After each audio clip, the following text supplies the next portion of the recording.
দেখেছি রূপয়ের একটা টিম এসেছিল, 4টা রূপয়ে আমি চাইছিলাম। তো এদের একটা ইন্সপেকশনের টিম ট্রান্সপোর্ট ডিপার্টমেন্টে এসেছিল, যেটা বাইবেল না বলে একটা রিপোর্ট দিয়েছে। আমি আবার এদেরকে গত 10 দিন আগে কথা বলে আবার পাঠিয়েছি যে বাইবেল হ্যাঁ, এটা বললে কি হবে না। 98 কোটি টাকা খরচা করে মহারানীতে রূপলিকা তৈরি করা আছে 50 ফিট, 51টাতে এখানে আছে।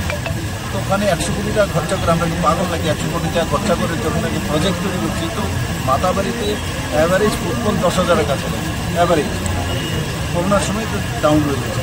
অ্যাভারেজ ফুটবল 10,000, তার মধ্যে 1000 লোক যে রূপয়াতে চলে যায়, তো রূপয়াতে বাইবেল হয়ে যায়। অনেক সময় সেন্ট্রাল গভর্নমেন্টের এজেন্সিগুলি আছে, মনের আনন্দ ঘুরে মরণের আনন্দে চলে যায়।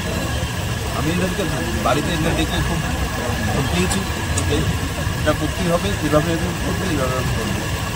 এসব হয় ত্রিপুরাতেও ডাইরেক্ট ফ্লাইট যখন দিল্লি থেকে আগরতলা দেওয়া হয়, তখনও এরা ইউজ করেছিল যে ত্রিপুরাতে ডাইরেক্ট ফ্লাইট চলবে না। কিন্তু আমি জোর করে ফ্লাইট এনেছি, প্রথম স্টার্ট করেছি। এখন 2 দিন, এখন একটা তো আছেই, আরেকটা 3 দিন, সপ্তাহে 3 দিন স্টার্ট হয়ে যাচ্ছে।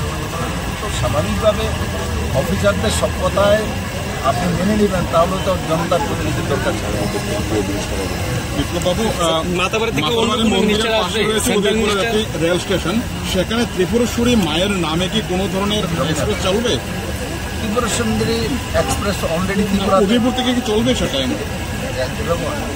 ত্রিপুরা সুন্দরী এক্সপ্রেস আমি প্রেসিডেন্ট থাকাকালীনই মাননীয় গৃহমন্ত্রী অমিত শাহ মার্গদর্শনে ত্রিপুরা সুন্দরী এক্সপ্রেস ত্রিপুরা থেকে চলা প্রথম ফার্স্ট যে এক্সপ্রেস ট্রেন, সেটাই নাম।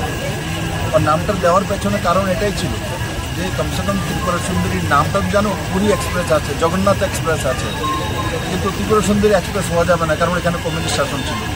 কিন্তু সেন্ট্রাল গভর্নমেন্ট আমাদের থাকার কারণে আমরা এটাকে ত্রিপুরা সুন্দরী এক্সপ্রেস করেছি।